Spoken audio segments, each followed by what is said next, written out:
The half kneeling hip flexor stretch is going to be a really great way for you to passively breathe into your hip flexor, get a little bit of a stretch down your quad, and start getting to know how your pelvis and glute work with your hip. So from this tall kneeling position, you're going to take a step forward, and you're going to make a nice 90-degree angle so that you've got your ankle under your knee right in front of your hip. We want to think of our legs staying on these railroad tracks with our hip bones, so not too wide out to the side.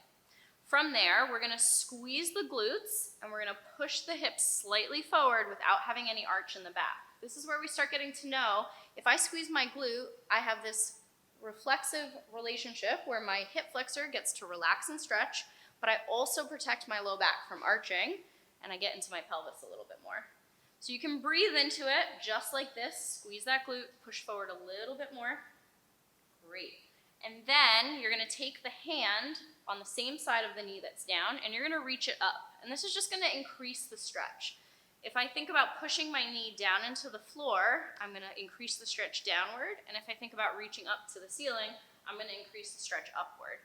Because not only do I have my hip flexor here, but I have my psoas, which connects everything together. So we get really tight in this line from walking, running, all sorts of our normal daily activities. So we want to be able to lengthen and stretch through this.